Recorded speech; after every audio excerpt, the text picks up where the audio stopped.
제임스 매티스 미 국방장관이 1박 2일간의 방한 일정을 마치고 어제 일본으로 출국을 했습니다. 또 한미 국방장관은 북핵 불용과 사드 연내 배치 입장을 재확인했는데요. 네, 오늘 김열수 성신여대 국제정치학 전공교수, 양욱 한국국방안보포럼 연구위원과 함께 회담 내용 또 의미를 살펴보겠습니다. 네, 어서 오십시오. 어서 오십시오. 네, 안녕하십니까. 안녕하세요. 트럼프 정부 인사 중 첫 해외 순방에 나선 매티스 미 국방장관이 첫 순방지로 우리나라를 택했습니다. 여기에 여러 가지 해석이 나오고 있는데 먼저 교수님 어떤 의미로 보십니까? 예, 국방부 장관이 임명되고 나서 한국을 방문한 것은 굉장히 오래간만이죠. 예. 1997년도에 고은 국방부 장관이 오고 난 뒤 20년 만에 왔으니까요. 그러니까 굉장히 그 자체가 큰 의미가 있는데 크게 보면 네 가지 의미가 있다고 봅니다. 첫 번째는 사실상 한미동맹 변함없다. 북핵 문제 공조한다. 사드 배치 확인한다. 뭐 이런 내용을 통해 가지고 한국과 미국과의 동맹이 이상이 없다라고 하는 것을 확실히 천명했다라고 하는 거고요. 두 번째는 북한에 대한 경고의 의미가 있다라고 봐야죠. 북한이 계속해서 핵 도발 그리고 이제 미사일 도발 위협을 계속 고조시키고 있잖아요. 만일 이렇게 하게 되면 훨씬 더 압도적으로 여기에 대해서 보복을 하겠다. 이렇게 이제 경고함으로써 북한에 대한 경고의 의미가 있고요. 예. 세 번째는 중국에 대한 경고의 의미가 있는데요. 미사일 배치 문제는 오로지 이 북한의 핵미사일 위협에 대해서 대응하는 건데 이걸 가지고 대국이 쫀쫀하게 한국에 대해서 여러 가지 보복을 하고 있는 것은 잘못된 거다. 여기에 대해서 중국에 대한 경고 의미가 있고요. 네 번째는 아마 이번에 와서 좀 얘기를 많이 들으려고 했습니다. 우리 권한 대형 외교부 장관, 국방부 장관 이런 사람들을 통해서 도대체 북한의 위협에 대해서 얼마만큼 인식이 서로 같은지 다른지 여기에 대해서 공유를 하고요. 그다음에 이제 사드 배치에 대해서는 어떻게 생각하는지, 한국은 어떤 대응 방안을 선호하는 건지 이런 부분들에 대해서 열린 자세로 얘기를 많이 듣고 갔거든요. 예. 이것이 결국은 미국의 국방 정책을 수립하는데 결정적인 역할을 하게 될 겁니다. 크게 보면 이 네 가지 목적이 있었다 이렇게 볼 수 있죠. 네, 자 이번에 매티스 미 국방장관이 타고 온 항공기죠. 둠스데이 플레인도 아주 화제인데요.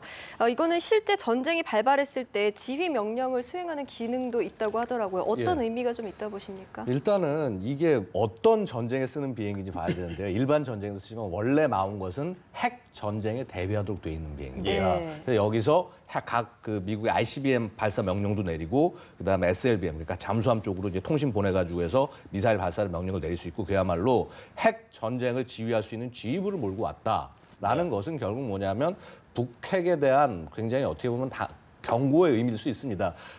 좀 약간 의미상 틀릴 수도 있겠지만 어떻게 보면 전략 자산을 몰고 온 것이거든요. 전략 자산을 지휘 통제하는 기체를 직접 타고 와서 한반도에 들어와서 보여준다라는 것은 그만큼 북한의 이 핵 상황을 심각하게 바라보고 있다라고 하는 의미. 그러니까 대한민국을 먼저 방문했다는 것 자체도 그렇고요. 네. 그래서 이런 것들이 전부 모여 있는 것이라고 볼 수가 있습니다. 사실 이제 이 기체는 미국에 한 4대밖에 없는 그런 기체고 이제 그 핵 위협이 좀 줄어들었다고 생각하는 2006년에는 럼스펠드 장관이 이 기체를 갖다 퇴역시키려고까지 했었습니다. 하지만은 역시 지금 상황은 만만치가 않고 그래서 이후에도 계속적으로 활용해서 한 2039년까지는 이 기체를 활용해서 계속 전쟁을 지휘할 예정입니다. 네. 예. 그런가 하면 매티스 미 국방장관이 굳건한 한미 동맹을 재확인하면서 린치핀이라는 용어를 썼습니다. 이게 핵심 축, 또 중심 축이라는 이런 뜻인데 오바마 정부 때도 사실 이 용어를 썼었거든요. 그러면 그 전에 어떤 한미 동맹의 어떤 그 큰 틀이 변하지 않을 것이다. 이런 거를 좀 시사한다고 볼 수 있을까요? 지금 말씀하신 것처럼 한미동맹의 큰 틀은 변함이 없다라고 하는 것을 먼저 말씀을 드리고요. 예. 미국이 한국과 일본에 대해서 쓴 용어가 크게 보면 두 가지입니다. 하나는 코너스톤, 하나는 린치핀이에요. 네. 그래서 과거에 클린턴 대통령이 있을 때는 일본에 대해서 린치핀이라는 표현을 썼고 한국에 대해서는 코너스톤이라고 그랬거든요.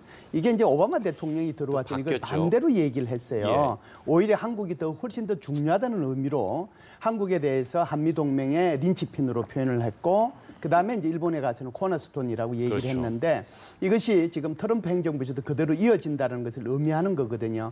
그러니까 이제 다 잘 아시다시피 린치핀이라고 하는 것은 마차의 본체하고 바퀴를 이어주는 핀이잖아요. 예. 그게 없으면은 마차하고 바퀴가 이탈되어 버리는 거니까 그만큼 중요하다고 하는 것을 의미하는 거기 때문에 한미동맹은 앞으로 더 강화되고 더 포괄적으로 협력을 할 가능성이 높아졌다 이렇게 볼 수 있습니다. 네.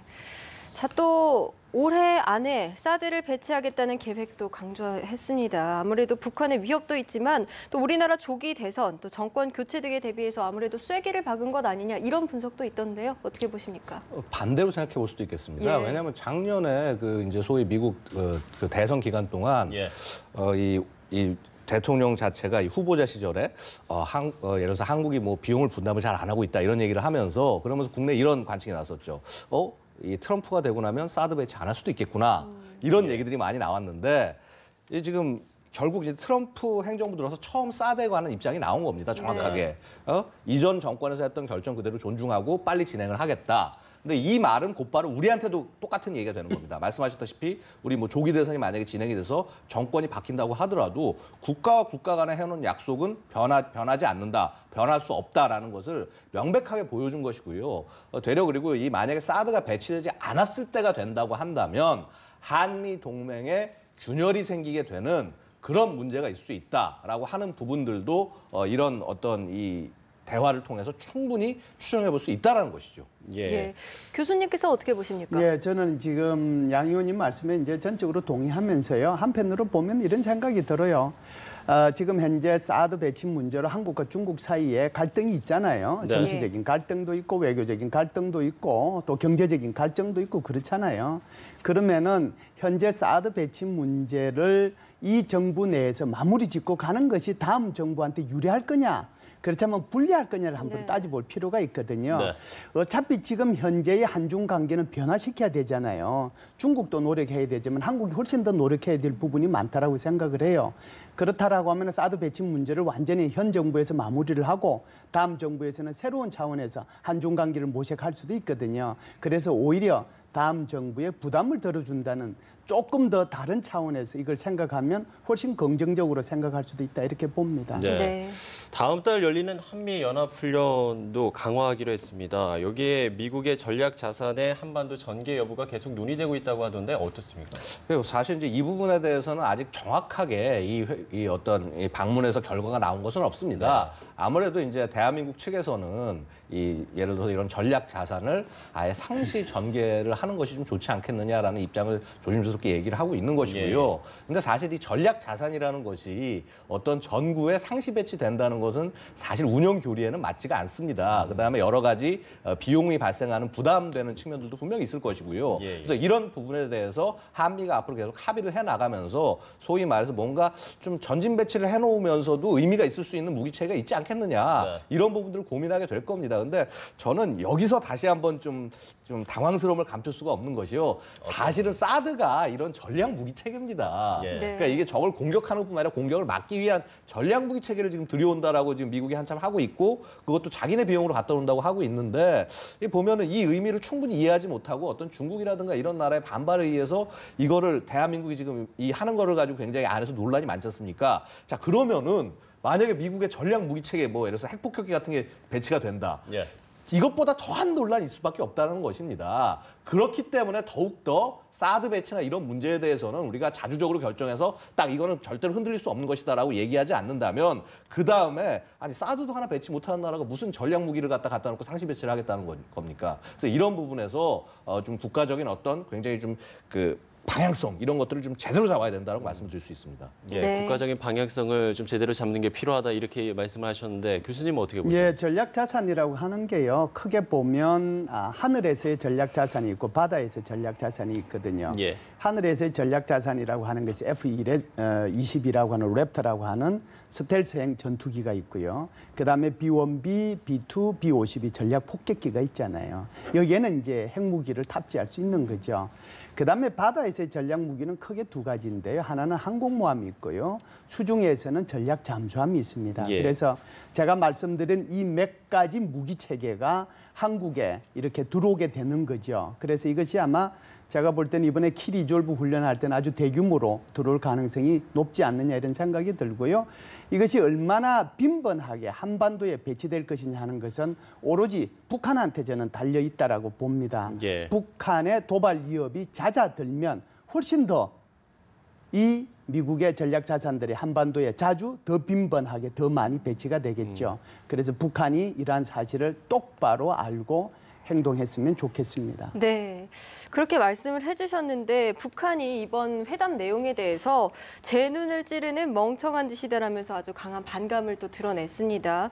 아무래도 이달에 있을 김정일 생일쯤에서 다시 또 도발에 나설 것이라는 우려도 나오던데 어떻게 예측을 하고 계신가요? 지금 북한의 입장은 제가 볼 때는 전형적으로 딜레마에 빠진 상황이라고 볼 수 있습니다. 예. 뭐냐면 신년사에서 김정은이 밝혔듯이 올해 내에 핵 무기 개발을 완성을 하고 개발 완성을 보여줘야 되는 상황입니다. 네. 그래서 사실은 뭐 북한과 같은 일종의 전제 국가 같은 나라에서 뭐 실험을 하겠다, 뭐 완성을 하겠다라고 하면은 그게 말이 시험이지 실제로 그냥 된 거를 보여주는 데몬스트레이션을 하겠다는 얘기가 되는 것이거든요. 근데 어쨌거나 지금 그런 걸 해서 미국에게 야, 우리 핵 가지고 있다는 걸 보여줄 필요가 있는데 또 반면에 보면은 지금 트럼프 행정부 초기란 말입니다. 예. 만약에 이때 북한이 너무 심하게 도발을 해서 불필요하게 관심을 끌면은 그럼 이제 그때부터 그 트럼프 정권은 북한에 대한 압박을 계속 가하겠죠. 압박의 강도가 너무 심해지면은 자기들은 못 버티게 된다는 겁니다. 그래서 어느 시기에 도발을 하는 것이 자신들에게 최대한 유리할까. 그러니까 적당하게 미국의 관심을 끌면서도 군사적으로는 자신들이 압박을 받지 않을 지점이 어딜까. 아마 지금 굉장히 머리를 숙이면서 계산을 할 겁니다. 그런데 그 말씀하셨던 예를 들어서 김정일 생일 즈음 해서 이것이 가능할까? 약간은 좀 이룰 수도 있다는 것입니다. 근데 북한이 대대적으로 뭔가 이런 걸 할 때는 니들이 뭐 했으니까 우리는 반발로 이걸 한다라고 할 것이고 그 대표적인 것이 아까 방금 말씀드렸던 그 한미 연합훈련. 네. 늘상 한미 연합훈련을 계기로 해서 그걸 빌미로 삼아서 네. 도발을 했기 그 때문에 명분 삼아. 일종의 그런 거를 위한 명분 쌓기를 지금 하고 있는 것이 아닌가 이렇게 볼 수 있겠습니다. 네. 예. 이번에 중국과 러시아 이야기를 좀 하겠습니다. 한반도 연내 사드 배치 방침에 중국과 러시아의 반발도 상당히 거센 것 같습니다. 일단 뭐 앞서 교수님도 말씀을 해주셨지만 어떤 중국의 보복이 좀 곳곳에서 나타나고 있고 여기에 러시아까지 가세를 한다면 이게 외교적 해법을 상당히 찾기가 어려운 거 아닙니까? 예, 중국의 반발은 뭐 예상했던 거고요. 또 예. 그대로 갈 거고요. 러시아 문제는 조금 다르게 제가 한번 설명을 해보겠습니다. 사실상 이제 어제 언론에 나온 것이 주한 러시아 대사의 발언 때문에 그러는데요. 예. 주한 러시아 대사의 발언이 센텐서, 그러니까 전체를 다 이렇게 알려줘야 되는데 어떤 언론에서 앞부분만 잘라서 얘기를 했어요. 그 앞부분이 지금 질문한 거하고 똑같거든요. 예. 그 주한 러시아 대사가 뭐라고 그랬냐면 우리가 한국에 이 사드가 배치되면 여기에 대해서 반대한다. 그리고 여기에 대한 적절한 조치를 하게 될 거다. 그런데 그 뒷말이 나와 있는데 그 뒷말을 언론에서 빼고 얘기한 언론사들이 많아요. 네. 그 뒷말이 뭐라고 그랬냐 하면 그러나 한국의 사드 배치보다 우리한테 더 중요한 것은 한국과 러시아의 경제 협력이다. 네. 맨 마지막에 한마디를 더 붙였는데요. 한국말로 한국 국민들 걱정하지 마십시오. 한국 국민들이라고 그랬어요. 한국말로 네. 얘기를 했습니다. 그래서 러시아 같은 경우에는 지금 전반적으로 보면 미국과 러시아의 관계가 좋아지면 결국 러시아의 입장에서 보면 한국의 사드 배치 문제에 대해서 중국과 일정 부분 동조하지만 그럼에도 불구하고 절대로 한국에 대해서 시비 걸지는 않을 거다라는 것을 미리 제가 말씀을 드립니다. 그리고 이제 중국 문제는 여전히 이제 문제가 네. 되는데요. 예. 이 지금 현재 중국이 가하고 있는 대한 보복 조치는 1단계라고 볼 수 있고요. 사실상 이제 사드가 배치되면 그때 되면 2단계 보복 조치로도 갈 수 있거든요.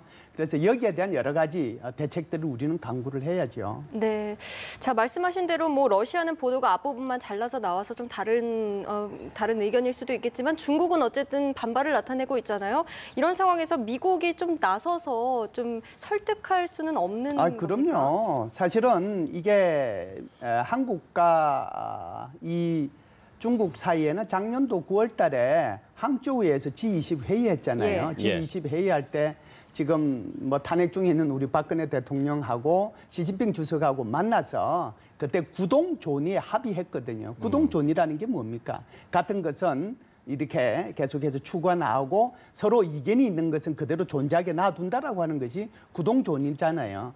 그래서 제가 볼 때는 일정 부분 이 부분이 해결이 됐다라고 저는 그때 생각을 했는데요. 예. 그 뒤에 이제 한국에 사실상 이 탄핵 정국이 조성이 되면서 여기에 이제 정치인들이 다시 가세하게 되고 여기에 이제 반대 여론 이런 것들이 등장하게 되면서 중국으로 봐서는 한국에 잘하면 한국이 물러설 수도 있겠구나 이런 생각을 할 수 있도록 만들어준 거거든요. 네. 우리 스스로가. 그래서 이런 것들에 대한 우리 스스로한테 이런 문제들이 있다라고 보는데요. 사실 작년에 이 구동 존입 문제가 항저우에서 나오고 하기 전까지만 하더라도 미국도 계속 중국에 가서 설득을 했어요. 예. 많은 미국의 관리들이 중국의 관료들을 만나서 사실상 이것은 대중국용이 아니고 네. 오로지 북한의 위협에 대한 거다라고 얘기를 했거든요.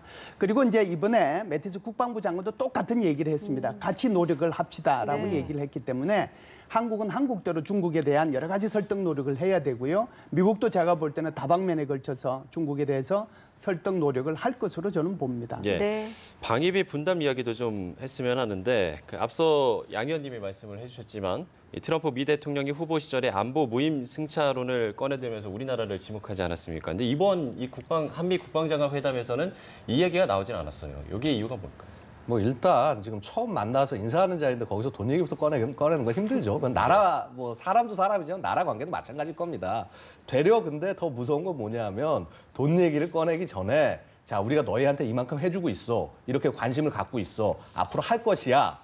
라는 얘기를 하는 것이 어떻게 보면 더 무서운 것이죠. 나중에 청구서가 얼마큼 크게 올지 모르는 일 아니겠습니까? 근데 그럼에도 불구하고 이제 한 가지 우리가 좀 봐야 될 것은 트럼프 대통령의 발언을 우리 언론에서 좀 너무 한쪽 방향만 우리 것만 좀 보고 크게 본 게 아닌가라는 생각이 듭니다. 왜냐하면 당시 발언의 가장 핵심적인 내용들은 되려 이제 나토 회원국들 같은 경우가 정말 GDP 대비 국방비도 잘 쓰지 않고 그러면서 그쪽도 무임승차하는 것이 아니라 한국만 지금 한 것이 아니라 예. 소위 말해서 모든 나라들을 다 건드린 겁니다. 그중에 이제 한국이 들어가 있는 부분이고요. 그다음에 되려 뒤 이후에 메시지를 보고 있으면 이 부분들이 한국에 대한 상황에서 조금 이해가 돼서 하지만은 이제 좀 예를 들어서 이제 한 푼도 안 냈다라고 그러다가 이제 한 50% 이상은 내고 있다라고 얘기하니까 야 그럼 100%는 왜 안 되냐 이런 식의 이제 얘기들이 계속 되고 있는 겁니다. 그러니까 오해 과정들이 해소되는 부분이 분명히 있을 것이고요. 자 그다음에 사실 문제는 지금부터. 인데 이 지금 한미 방위비 협정을 5년마다 한 번씩 합니다. 예. 그래서 지금 이제 협정해 놓은 게 2018년까지 유효하고 19년부터 이제 새로 가야 됩니다.